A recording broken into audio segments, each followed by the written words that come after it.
Welcome to this week's episode of the Inside Kingston Podcast, where experienced professionals, entrepreneurs, and community leaders based in Kingston upon Thames are invited on to share their story with us.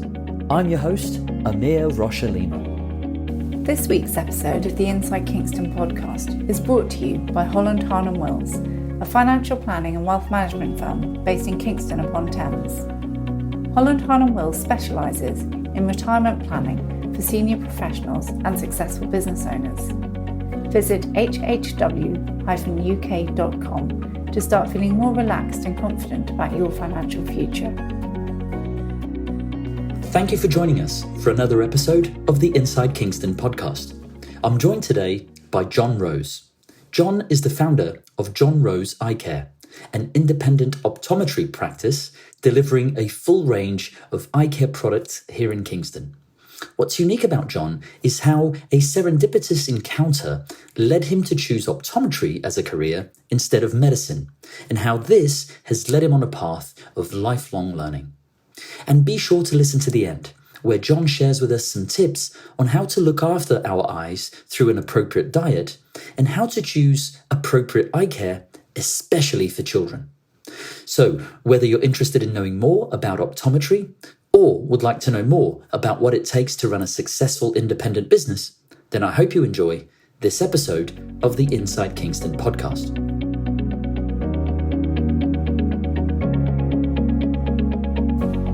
Welcome, John Rose, to the Inside Kingston Podcast. John, I'm really excited about this conversation because I think your business is a great example of how someone can indeed build a successful local business. And it's great to get a chance to hear from you and for me and our listeners to learn from your experience. But to kick off this conversation, I'd like to go back in time, if that's okay. So, John, where did you grow up? Well, thanks, Amir, for inviting me. It's very nice of you. Where did I grow up? I actually grew up in a small village in southeast London called Dulwich, believe it or not. So my formative years were knocking around the streets, close to Brixton, Peckham. So, yeah, that's where I grew up. Fantastic. And did you go to university? And if so, what did you study? Yeah, I did go to university. Originally, so I'm an optometrist, as you know. Originally, I fancied doing, well, I didn't really fancy doing medicine, but I was thinking about medicine because my late father was a doctor. In fact, he was a psychiatrist. And I half thought about doing that. But then I took a gap year where I actually ended up volunteering in a hospital for a few months before I went travelling. And then decided that maybe medicine wasn't my cup of tea. I think that was partly to do with the fact that I spent the summer working in a path lab, dealing with dead people, basically, most of the time. And my first experience was that actually no one ever talked to anyone. And I found it all a bit depressing, you see. So I thought, my God, I can't spend the rest of my life in this profession because they're all, not very sociable. So I sheepishly went to my parents about 3 weeks before I was supposed to start university and said, I don't know if medicine's for me, which greatly disappointed my mother, of course. But my father was very chilled about it. And then, not knowing what to do, someone suggested eyes. And I never even had my eyes examined by then, you see. And I went off for an interview, thought, okay, this sounds okay. Had an interview with the guys at the universities. And he said, but it's a bit late because, of course, the term starts in 2 weeks' time. Come back in a year and you can join. And in those days, it was all very informal, wasn't it? In fact, I had my interview in the pub because I'd just come back, believe it or not, from a rugby tour of Sri Lanka and Thailand. And I was looking quite fit, unlike today. And the guy who interviewed me said, do you play rugby? Yes, I do. Great. We need a few rugby players on our, the optometry team, if you like. And that was it. And then he accepted me just on the strength of being a rugby player. Fantastic. A bit of serendipity never hurt anybody, did it, John? Exactly. It's just purely by luck. Very good. Very good. And could you tell us a little bit about your career journey before setting up your business? Right. So my career before, so I did in optics, you do a degree in optometry, or in those days it was called ophthalmic optics. Before you're let loose on the public, you have to do professional qualifying exams. And when you do your degree, you then spend approximately about 18 months to 2 years working in a hospital, for instance, or on the high street.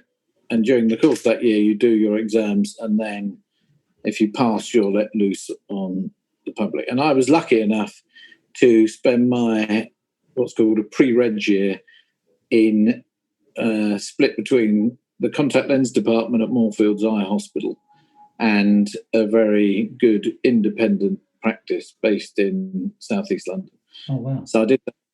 Then, having passed my exams, I worked for a time. Actually, I was employed at Boots, actually, for about a year. Then, bizarrely, I had the opportunity to do some kind of work overseas. So I ended up wanting to take about 6 months off. And of course, in those days, employers were not very keen on you taking large amounts of time off. So I basically left, went travelling, and then worked as a locum. So I used to just be self-employed and work in different practices and hospitals. So bringing this conversation to the present, could you tell us a little bit about your business today? Right, so today I now run a practice. I've been in Kingston about 25 years, I guess, and sort of took over an existing practice 25 years ago or so, where the guy just had enough. And then since then I've become a bit more niche. So it's one of the last few independents going in, well, I wouldn't like to say the UK, but certainly when I started, there were probably 7 or 8 or 9 probably practices in Kingston and 4 or 5 independent practices. Now there's only 2 of us left. And what we've done is specialised in providing high quality eye care and various services, because we look at some of it's in a more holistic way. So the eye test is just, we've moved on. Basically, the problem is that the public's perception is that eye exams are just sight tests, because this was provided by the NHS in 1948. And actually, the NHS version of what goes on hasn't really moved forward since then. And some of us who are a bit more forward-thinking have decided actually it's about eye care, lifetime stuff, and it's all related to your body and your general health and a holistic view. So we try and take a holistic approach to eye care in my practice.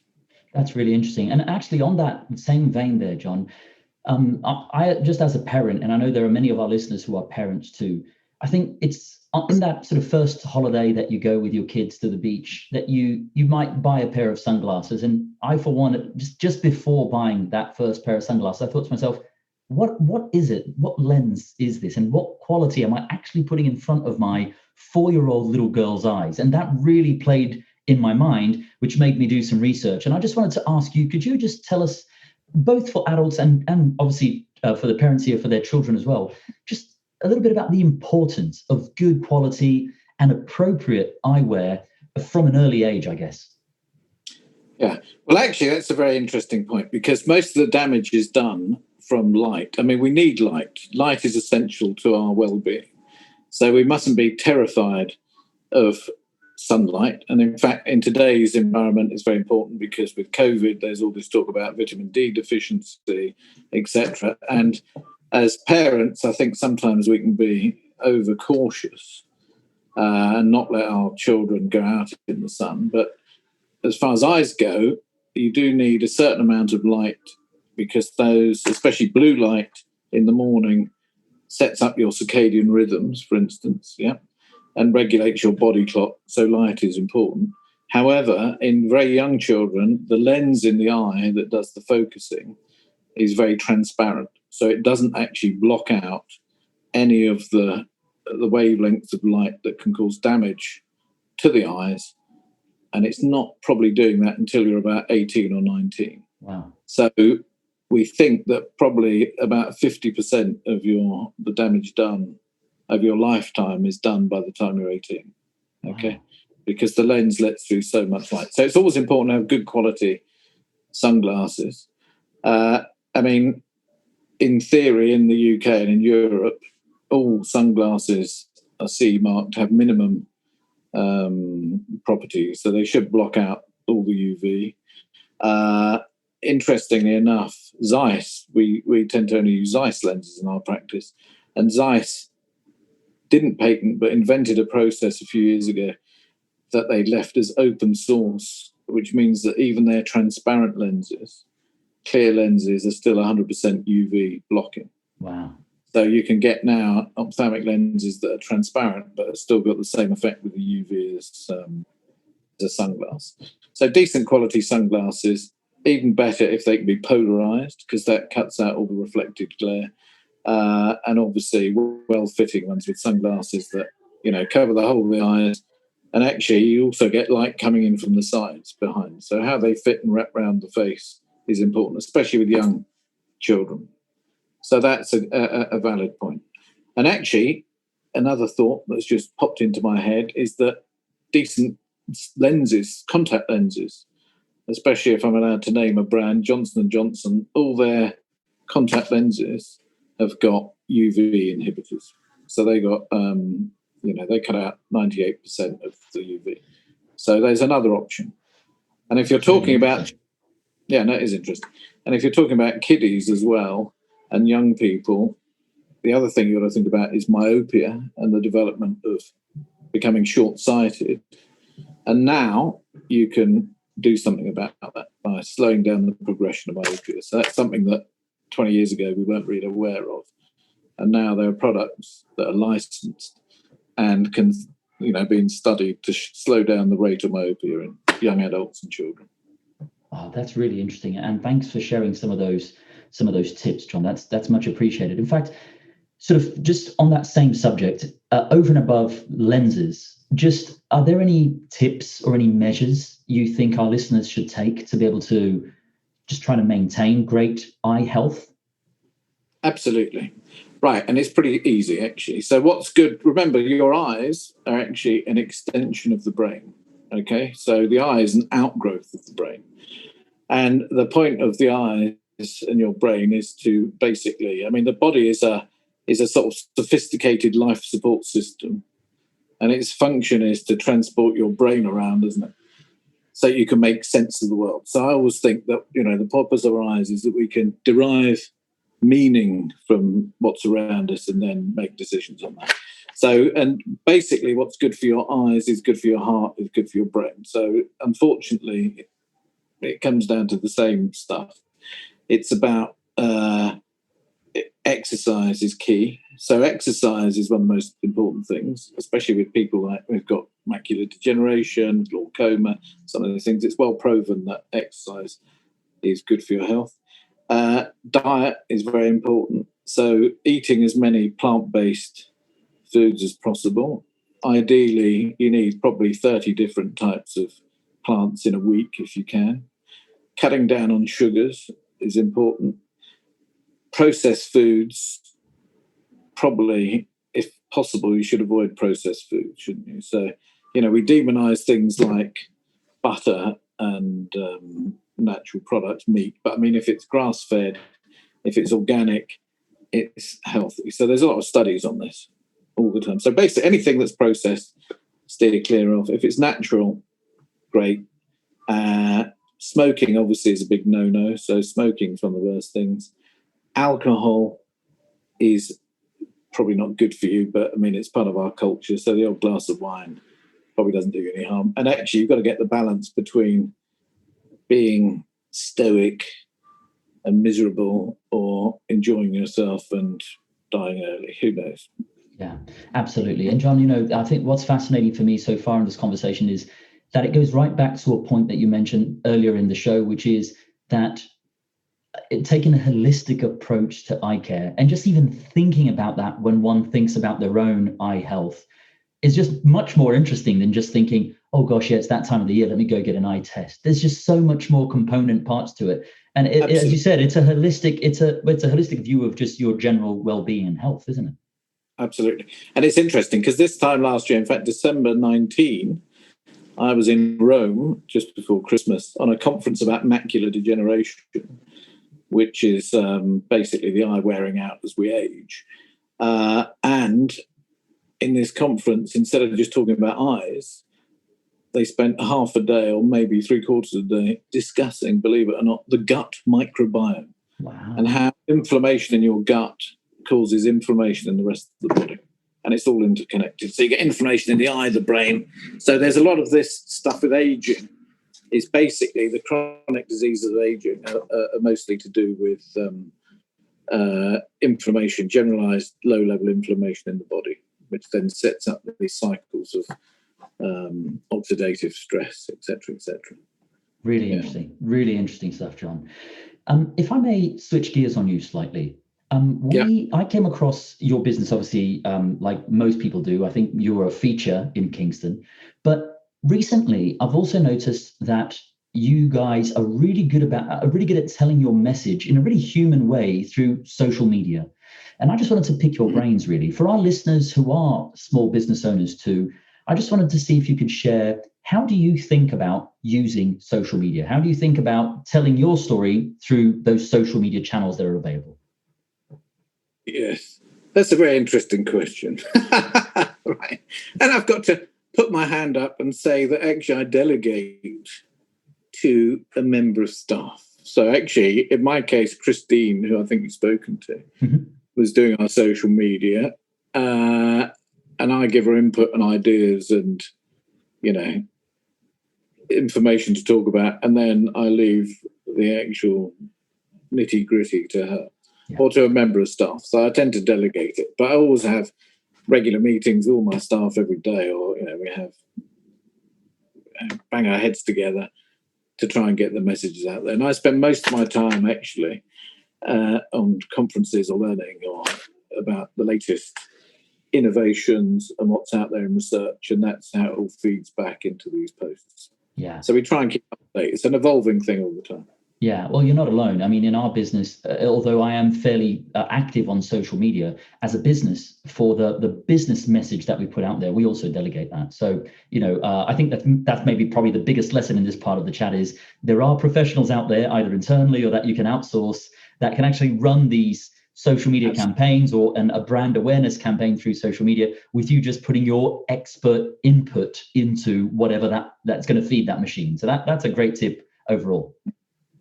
Good. John, how has COVID affected your business? Well, actually, it's affected it quite a lot. I mean, we've all been affected. I don't think there's not one business in Kingston that's not affected enormously. We were in a bit of a bizarre position in that, because we're seen as an essential business, during the initial lockdown, we stayed open, but we're seeing people who couldn't get access to the hospitals or who needed scans or some sort of diagnostic services. And then we're working in conjunction with consultants, providing them the diagnostic so they could do a telephone consultation. So we stayed open, but on reduced hours, if you like, throughout the whole shebang. So that was a bit bizarre. And initially it was a little bit daunting because of all the media that came out, and you saw body bags everywhere. You thought, my God, I'm 60, I'm overweight, I'm going to see someone, and then that's it. But, I mean, you learn to cope, don't you? So we've now adopted, and have done since the beginning, various procedures. So we put air filtration in every single room in the practice, which changes the air up to 10 times or more an hour. So it filters out all these droplets. We've always been very good on hot and cleaning, wiping down the surfaces. We now just run strictly an appointment-only system where we do it behind locked doors, which is probably not a great business idea, but actually it's reassuring for the staff and for our clients. And actually, the thing that has come out of this, which is extraordinary, is it's made us look at technology and how that impacts how we approach things. So we can now do remote consultations on a sort of GDR compliance. So a bit like having a Zoom, but this is all licensed because they're medical images and stuff. So it's a GDPR compliant proper structure for doing remote consultations.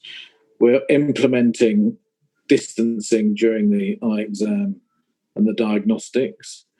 And actually, we've got the technology on board now. We're the first in the UK to get a piece of equipment from Zeiss called the VisuFit 1000, where we can create an avatar of your head, life size. So in theory, you can, in the future, be able to have a link and try glasses on at home, and we can take the measurements from home. That's coming soon.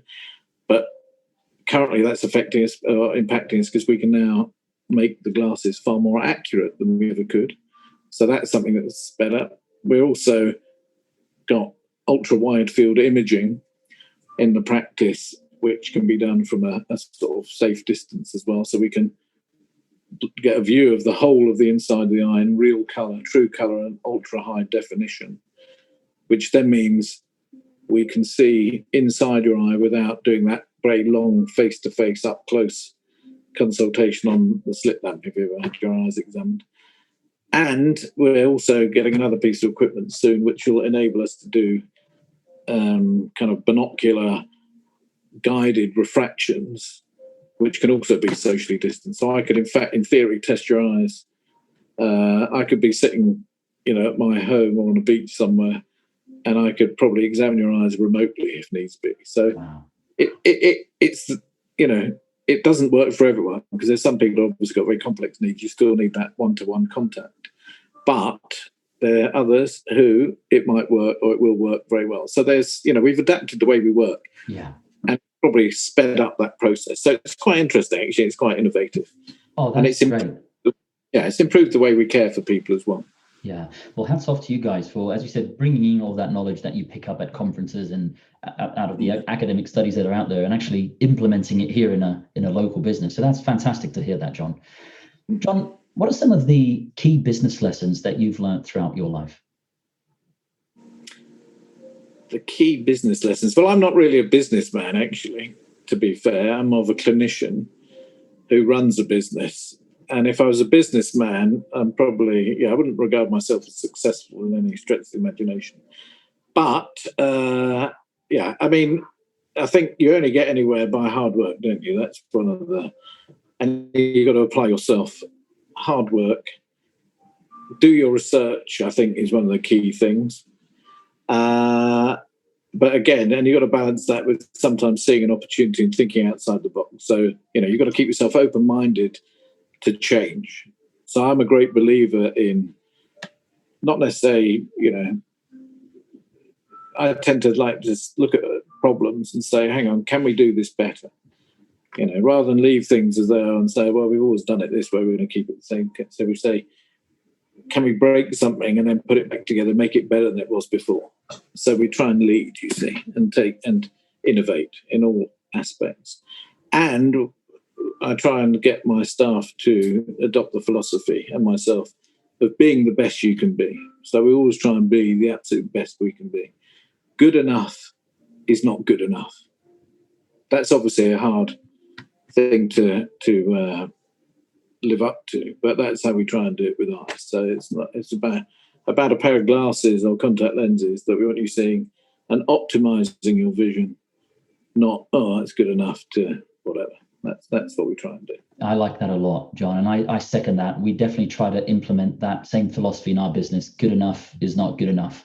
We really want to give people the opportunity to, go and live their life in retirement the way they've planned for all their lives. And it's a lot more than just about the numbers in our case. And as you said there, it's a lot more than just about a nice looking pair of glasses in your case. So that's really, really interesting.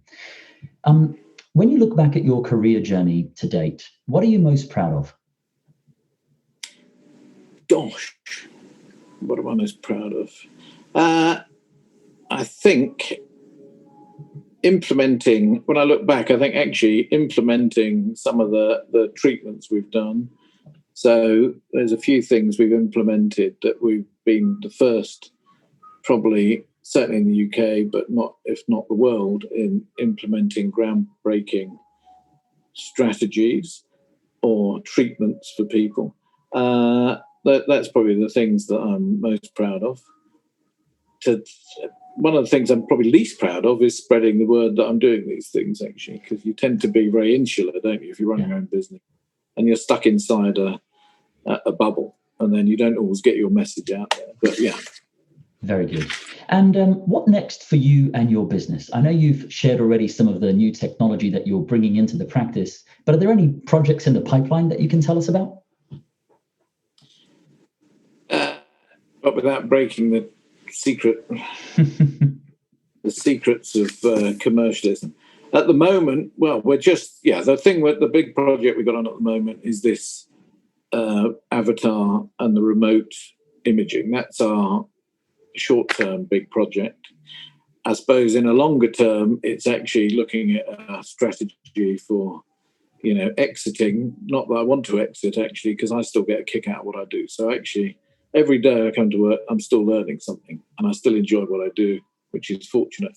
But the short-term projects are implementing kind of remote consultations and the ability to, try this area of dispensing our glasses at home, where you can sort of almost click and collect, but on a personal level, that's the immediate goals. That's brilliant. Well, it sounds like it's exciting times ahead.